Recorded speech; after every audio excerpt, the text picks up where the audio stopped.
Okay, so you are single. So what is the approach to dating? Are you looking for something serious? Are you going on dates? Like, what is happening? As far as looking for something serious, I don't know. I have phases. Like maybe like 2 weeks ago, I'm like, oh my God, like I want to really have something real with someone. I'm ready. I'm ready for something real again. And then I am like, talking and like meeting someone new. And I'm like, oh my God, I love this. This is so fun. I don't want anything serious right now.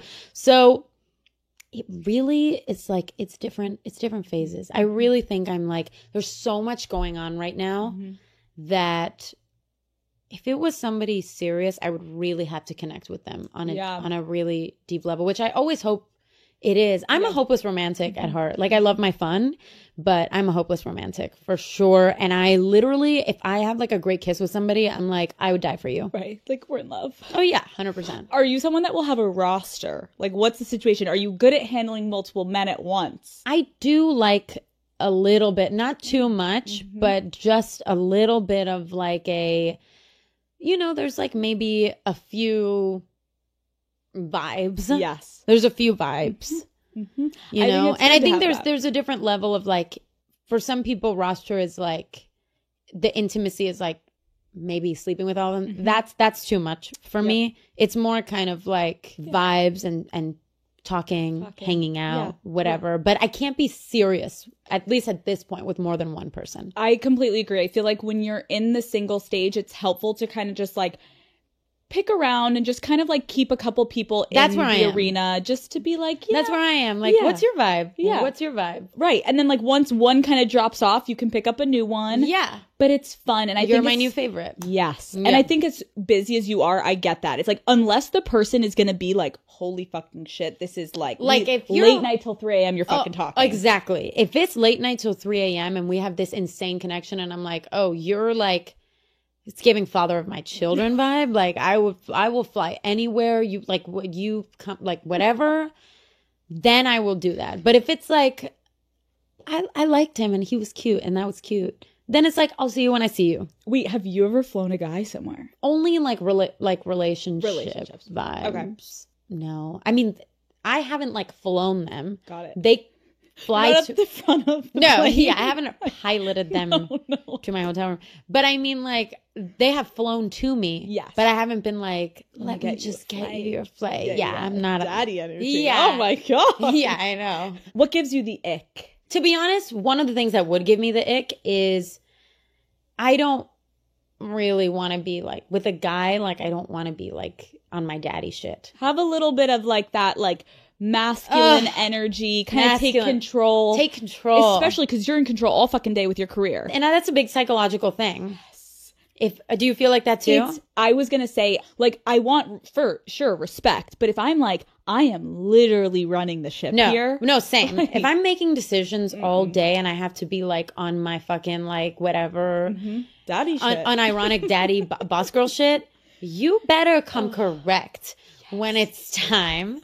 And let me just not think about anything. Like, I want you to like, I want to let go and surrender. Right. What is your philosophy around ghosting? Are we ghosting people? Are we not? No, I don't like that. I mean, I actually had a conversation with my friends the other day because I went on a date with this guy. Okay. One date. How did it go? Not great. Okay. I didn't like it. Okay. And I went on a date with this guy and I asked he was like texting me and I asked my friends, I was like, hey guys, if I don't answer, is this ghosting? Do you go out in public with this person? Yeah. Oh my God. Yeah. Okay. And so, but they're not like, right. He wasn't famous. Right. Why did it not go well? It was just so boring. Like there was no spark. No, you were like, I was thinking about every other ex. Yeah, like I was just not happen. That's the fucking worst when you're like, or just the number one on the roster. Oh. You're like, he's looking real good right like, now. You're like, I'm just thinking about number one. And you're like, get out. Just leave. Yeah. So, but you went through the whole fucking date. I honestly, this is actually crazy. So I was hiding my hair. Were you wearing like a beanie? I was wearing a black wig and. No, I was just like, my head really hurts. Camila, you said that you had like a headache. Yeah. Did he know you were wearing a wig? I told him. Yeah. You're like, babe, the wig's really pulling. I gotta go. I was like, I gotta go. What did he say? He was like, yeah, of course, let's go. You're like, no, but like alone. Yeah, I feel bad. I really hope he doesn't see this. He won't. There's I don't no think way. he'll see this. But the thing is this. Sometimes in life, you gotta just feel the vibes. And you know what? Let me rephrase this. Just in case. Yeah, just in case. Just in case. It wasn't that it was boring. I just was like, my heart wasn't in it. I think that's okay. My heart was with someone else.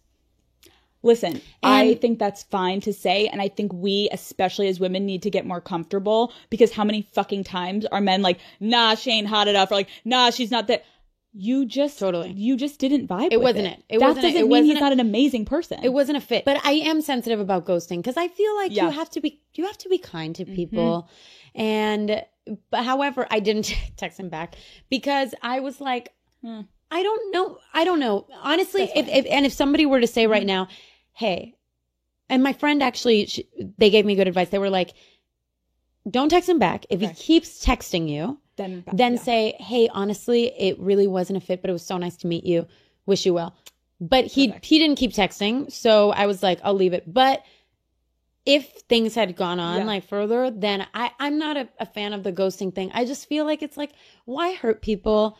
Just be nice. Don't lead them on. I agree. Let's just, And I also, just to clarify for your own conscience as we're drinking our wine, that's not ghosting. I don't think so either. Right? He sent you one text, you didn't respond. And I kind of love a guy that's self-aware enough to be like, got it, checked 100%. It. Like, she's and not also into it's like, it's one date. Right, like, like we didn't like have 3 months together. 100%. That's crazy. When people do that, if I was with somebody. No. And they ghosted me after we were intimate or after we whatever, I would be like, you're just like, that's a very unkind thing to do. And I wouldn't want to be with somebody like that anyway. What is the biggest red flag that you've ever willingly ignored? So many. I mean, right? Like, so many. I don't know. You start. Give me an idea. I would say, like, I think when I look back at past relationships, something that comes up for me is like feeling insecure around him. Oh, like big. You should never feel like, oh my God, I don't want him to see me in the morning if I have like a breakout, or like do I look good enough for this date? Or like if I'm on the date, is he looking at other women? Like when you're with the right person, you would never think that way. And I think that is something I would ignore in this one relationship I had where I was constantly feeling like I wasn't good enough. And it's like, why? Like I am. Yeah, I think that's a big red flag, is like how you feel. Like that's just such a big temperature check in relationships. Like I've been in relationships before where I'm like, if I am miserable for this long, there is just something off. And every time I've been like, it's me. Oh my God. It's my, what is it? What am I? Oh my God, blah, blah, blah.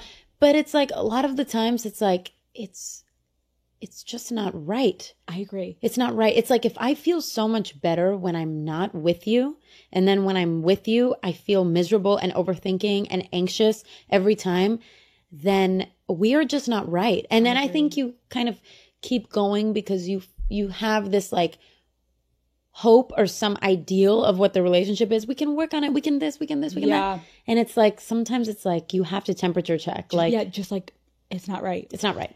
Have you ever been cheated on? I'm lucky to say I have not been cheated on. That's amazing. I know. That's amazing. Maybe I really don't think this counts, but I was like 17 talking to a guy, but I don't think that counts. Have you ever had someone go through your phone? Oof. That's a yes. How did you see them checking it? I had deleted some texts. Right. And they were like, why did you delete this? Text message history. Got it. With another person. And I was like, my phone deletes things. Like, I was like young and... You were being a little shady. I was being a little shady. And then they caught you. Mm-hmm. But that's where it's so fucked, because you're like, who's in the wrong? And then it's like the meme of Spider-Man where it's like...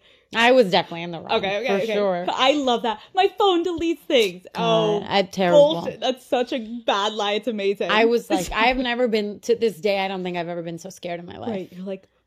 I was like, Apple. My phone just like, I deletes messages, like whole complete message. I don't know. Crazy. But I broke up with him literally 3 days after that.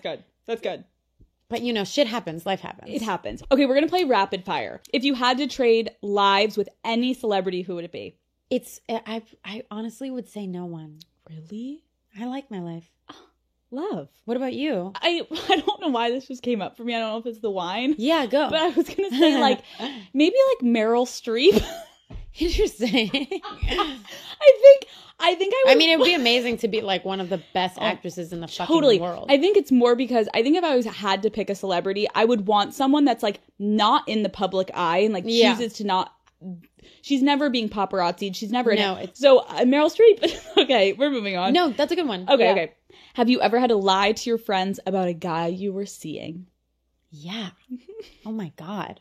All the time. Like, not all the time, but like, I love this TikTok that I see. It's like your friend is like, you like show them like a terrible text and it's like, and what did you respond to him? And you're like, like when my friends are always like, my friends are cold as fuck, cold-hearted. Those are good friends sometimes. They're like, dude, how could you text him back?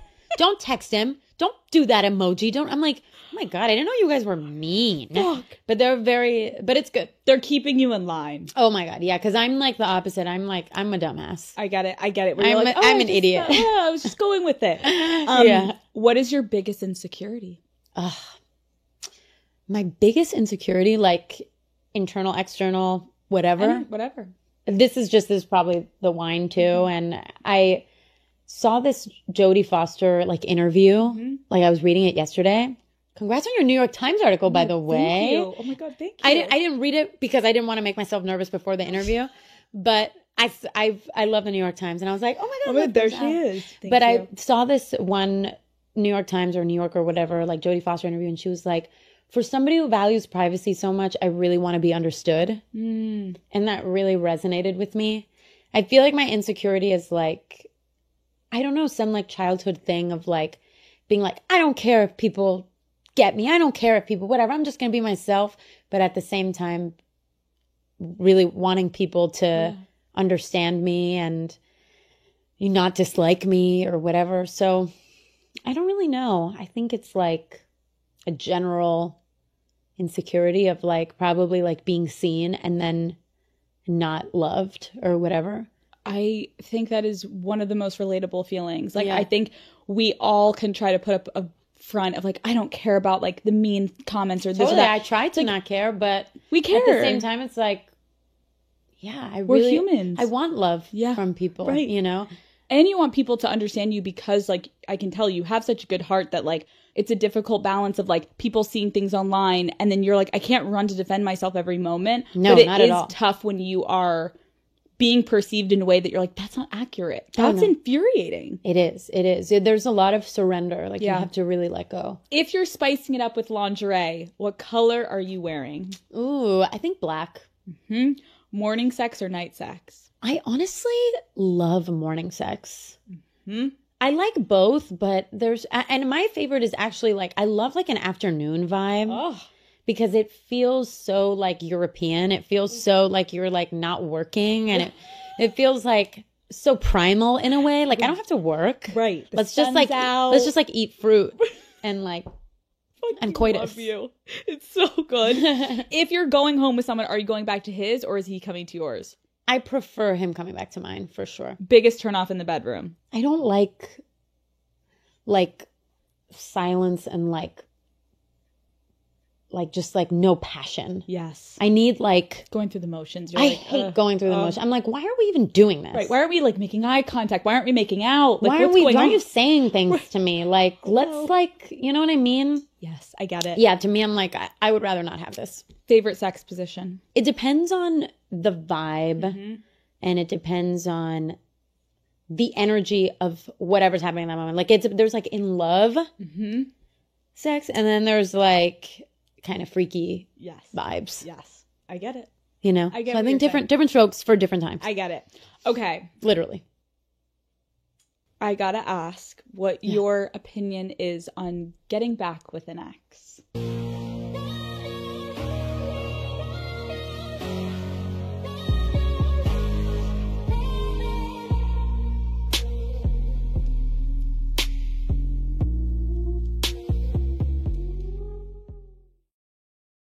I gotta ask what your opinion is on getting back with an ex. I'm personally, I think it's known. I'm a fan. I support it. Supported it in the past. Cheers. Cheers. What about you? I think it's so I personally think it's helpful. It's helpful because I am not a person, you can't forbid things from me because I will want to do it more. Yes. If I tell myself, some of my friends are really good at that. They're like, well, I'm not going to text him because blah, blah, blah. I'm not like that. I'm like, if I want to text him, I'm going to text him. I agree. I completely agree. You like, know? I've gotten back with exes. Even if I know it's not going to work, sometimes you need that You need it. closure. You need to know that it's not going to and work. it needs to be on your terms. And then you need to be over it. And you need to be like, I did it. And I know. And I know. Okay, so I have to just say it. Yes, sure. Fuck it. Okay, so it looked to the world like you and your ex, Shawn Mendes, kind of like dabbled with the idea of getting back together about a year ago. Yeah. What was going on? You know, I think it's like what we were just talking about. Like, I'm just like, Yeah. And, you know, it's crazy because I just like, I'm kind of like impulsive in that way, I would say. Like, I feel like if I feel it, I say it. Yeah. And I'm not really good at not doing that, like I said, because then the worst place for it to live in is my mind. Totally. And then I'm like, you know, Ryan Gosling in The Notebook building a house for this person. So I would rather say it and, you know, see what happens and then wake up the next day and find out that it's been heavily documented. I just like I opted for that route. But, you know, but it is what it is. It was a great route. It was a fun time. It was a fun moment. And, you know, and I will always care about him and love him. He's such a good person. Yeah. And I'm lucky, you know, because some people have exes that are awful and, you know, and he is not. He's a really kind, good person. When you rekindle something with an ex, I've done it myself. I find, and I don't know if this is for you, I find the second breakup is always a little bit easier than the first initial. 100%. Because it's kind of already been over. Yes. Then you try to rekindle again. Yes. How did you guys make this huge decision to be like, okay, we're moving on? I think it was just like, it wasn't even like a decision. I think you just kind of are like, yeah, this doesn't really, it's not a fit. It doesn't feel right. And I think luckily, you know, I was in a place in my life where it took me less time to realize that. Like, and it took us both less time, like to be like, this doesn't feel right. And we don't really need to like try so hard to like make it work. Like, it's all good. Like, this is not feeling good. Like, let's be friends. I love you. I love you. It's all good. Let's move on. You go do your thing. You go do mine. Become the person that, you know, that you're becoming. And I'll root for you. And that's it, you know? Getting back with an ex for a moment, it is sometimes helpful because it makes the first sting less hurtful because you kind of relived it for a second. You're like, check. Still not right. We can kind of now like fade off and be like, it wasn't what we wanted, and that's okay, you know? Yeah, and I think the worst thing that you can live with is like a what if or a doubt. What is your take on the idea of right person, wrong time? Wow, that's a great question. I don't think that there is such thing. I feel like if it's the wrong time, it's not right. It doesn't matter if it's, I think right person, wrong time is still a way of keeping yourself tied to the person. And it's almost like right job, wrong time. It's the wrong job. Yes, so true. You know? So true. Like, it's like, when you say it like that, you know? No, you're right. There's just no such thing. Like, I feel like, I feel like if it's the wrong time and that makes it a person that's, I love like just the simplicity of like, it sounds so clinical and non-romantic, but like, it's just not a fit. Like when I met Matt, I was like, this isn't the right time. Like, I really wasn't looking for a relationship, and I really didn't want a relationship when I met Matt. I was like, fuck. But we made it work. There's no such he was thing. the right person. Because there's no such, I feel like there's no such thing really. I mean, maybe there is such thing as, I mean, maybe wrong time could be classified as like long distance or you're going away or whatever. But still. But then in that case, it's just, it's not right. Right. Like if it's right person, you will find a way to make it work. Yes, you will. Yeah. 100%. What do you personally think is the most difficult aspect from past experience of like going through a breakup? I think it's like the like a long-term breakup. Yeah. I think it's like it's really just like the like, where does the love go vibe?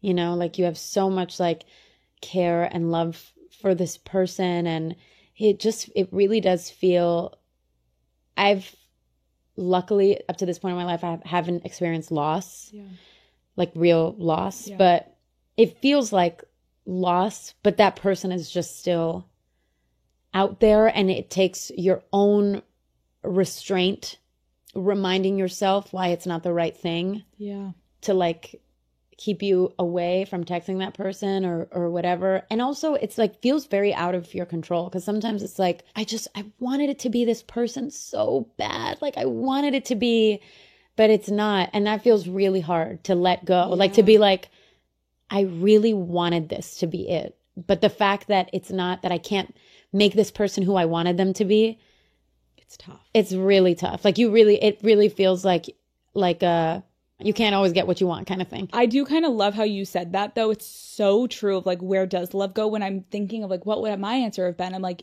kind of similar, where you're like, how did we love each other so much? And now it's not going to work. And we know the reasons it's not working. Yeah. But like, we loved each other so much. Like, how do we just like float away from each other and like, that's it? Yeah, it's like where does the energy go? Right. I find like it was so funny after like there's been breakups where after I'm like, I tell my best friends, I'm like, can I just like hold your hand more and like be more like touchy with you? Because that's like a big love language for me, as you've probably seen in videos, is like touch, physical touch, and even like the touch starvation after, and you know what I mean? It is really hard. Totally. Like I'm like, can we just hold hands? Right. Like that's when it gets tricky, when you go through a breakup of like, do I miss him or do I miss the things that came with having someone that I was in love with? And that's really hard to discern of like, I miss a best friend. I miss someone that's like going to hold me and like hold my hand. And it's usually that, I think for me in the past. I agree. You know, and that's where you really have to be like, I didn't get what I wanted. True. I really wanted this person to be this. I really wanted us to be this, but it's not. Yeah, it's not. For all the girls listening, I'm curious if you have any advice. I've been through it. I think social media makes it so much fucking worse. How do you handle from past shit of like, when you know you and your ex are moving on at different paces, how the oh my God, fuck? It's the worst. Oh, I'm like, I be out here fucking stalking bitches. It's torture, like, it's just like, how do you handle it? I don't even know if you have advice. Like, I really think it's like, I have been an absolute psycho. Absolute psycho. I love you for admitting that, because aren't we all? And honestly, even worse when I was younger. When I was younger, I would be dating a guy and like stalking his ex. Camila, I'd be like, what is wrong with me? Everyone raise your hand in this room. I still, honestly, I definitely like, we all it's been a while since I've been in like a long-term relationship, but God, I was like, he's like telling me he loves me, and meanwhile I'm torturing myself over somebody like he's not even with anymore. It's like so crazy. It's so hard. The torture. I think like my advice would be, I've gotten better at this, is like, I'm a big like mindfulness, like kind of Buddhist practitioner person. Not practitioner person. That sounds so fucking weird. I know, like what? But I think like self-compassion is really important when it comes to that stuff. It's like, I could do something that's going to really hurt me, or I can put the phone down. So fucking hard. It's really hard, but you almost have to do it out of kindness for yourself. And I think like giving ourselves grace, like it is normal to want to be interested in that shit. Like, I think it's so annoying when people are like, oh my God, you like stalk your ex. It's like, oh, fuck you. It's literally fuck you. It's like, if this person was in your bed, you used to have sex, you were intimate, you were in love. Like, of course there's moments where you're like eating a french fry one day and you're like, oh, what is he up to? It's like, it's natural. Just like you're wondering what fucking kids from middle school are up to and you go on Facebook to look it up. Oh my God. Like, also, like, the people that don't admit that, I'm like, oh, please, like, you're not fun to talk to. Like, where is your, like, fucked up human side? We're crazy. Let us be crazy. Breakup sex. Are you a proponent? Has it helped you in the past? Does it ruin things for you? What does breakup sex mean? Like, you're like, this is over. Oh. But. Yeah. And then you do it one more time. Yeah, of course. And like, have you found it makes it more messy, or is it more like, okay? I feel bye. like if you're wanting to have breakup sex, you're probably gonna hit each other up next week. Like there's still something there, you know? Fact. And like I said, I'm sorry, I'm a proponent. Like I don't believe in the forbidden fruit. If you want it, do it. Kind of like date them till you hate them vibe. I don't actually hate anybody, Yes. but I'm saying do it until it's out of your system. And my friends really don't agree with this. They're like, you're an idiot and we hate you and don't ask me for advice anymore because I'm sick of you. But it's been helpful for me. And, you know, and I also think I think the hard part is like sometimes you do waste some time in that way. Like you like are still entertaining something and maybe there could be somebody out there that's better. I think the point to close out the dating chapter is like, everybody that's listening, like, don't feel shame if you go back to an ex. No. But protect yourself in those moments of just knowing, like, what there could be an end date, and just be okay with that. And maybe there's not an end date. Maybe you guys are going to stay together forever. I think it's just like, and know why. Yeah. You still keep going back. Is it the sex? Is it the chemistry? Is it the emotional connection? Is it your self-esteem? Is it whatever? Because I think like one thing that I feel like I'm always trying to do, and I'm not trying to, whatever, at the risk of sounding, I'm not trying to sound preachy, is like, I feel like always doing the inner work and inner questioning of like, why am I doing this? Why am I doing this? And if you still want to do it, do it. Totally. But just know why you're doing it. Like what you're getting out of it. Your new music is on the way, which everyone is freaking out about. Did you hear it? I did. So I was at the hairdresser and I'm like, where do I listen to this? And I'm holding it Oh up my to my God. ear. And I'm listening also, like me obviously interviewing you. I was like trying to listen to the lyrics. Yeah. I'm like, which what I is she love, trying to by say? the way, which What I is it? love. It's so good. Thank you. It's everything. Because it's so fucking raw and it's so fucking real. And I wanted to ask you just like, what has it meant to you in the writing process and everything? Yeah. Well, I think this is like I love this quote by this poet, Rainer Maria Rilke, that's like, live your questions. Okay. Oh, Have you ever heard of that? wait, no, I love that. I read this book. It was actually in COVID time, and it's called Letters to a Young Poet. And there's this poet that's asking him, like, he has so many questions, and I think he's like probably in his 20s. And he's like, the one advice I can give you is to live your questions. And I feel like this was my Live My Questions album, Live My Questions chapter. And it's like very, really like sitting in the discomfort of things and realizing there's not going to be a neat in a box answer. It's like, I feel strong in these ways, weak in this ways, and there's no real clear answer here. But yeah, like the album process has been like such a journey. And, you know, it started off with me really having that intention of going back to how it started for me, which is just like, you know, sitting with myself and, you know, really like getting back to that first like passion of songwriting and, you know, like nerding out over references and artists and poetry and whatever, and really tapping into that. And then finding the collaborators that would really help me. I worked with like this amazing producer named Pablo El Guincho, and he really championed that for me. And whenever I would get kind of nervous or doubtful about like, you know, should we bring any other co-writers in the room or whatever, he'd be like, no, this sounds like you got this and we got this, and you know, we can do it. And he brought in Jasper Harris, and the three of us kind of like made this whole project. And it turned into like, I'm excited for you to hear the whole album, because it really is like kind of almost turned into like this very like solidified songwriter voice for me that became kind of like a persona in a world. Oh, wow. Which is the first time I've really done that with an album where it's like has its own kind of color palette and mood and aesthetic and sonic vibe. And, you know, it's like it became kind of like its own world.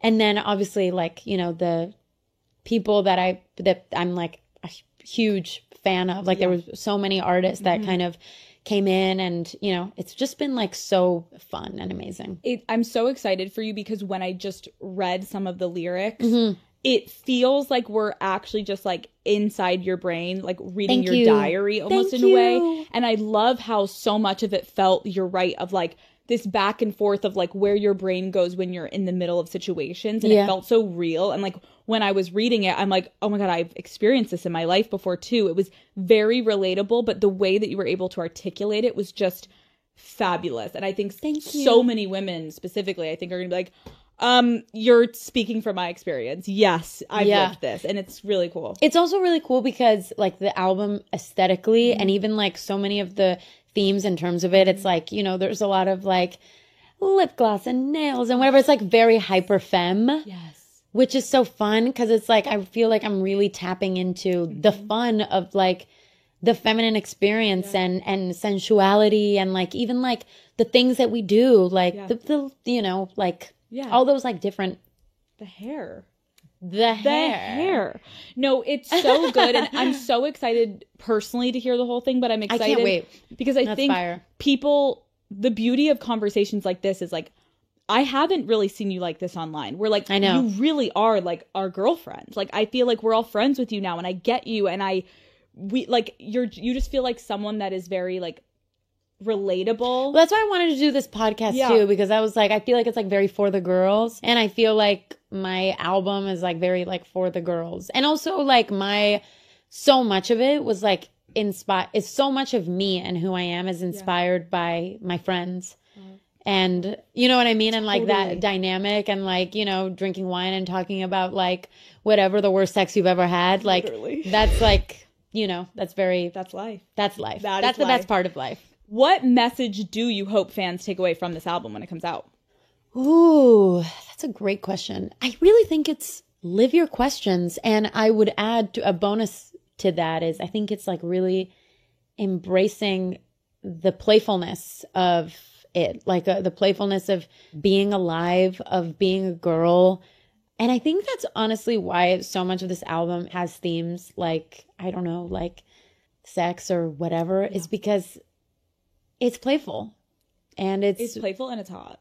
It's hot, and being hot is fun. Yeah. Like some of the lyrics I was like, oh, Camila, like let's go.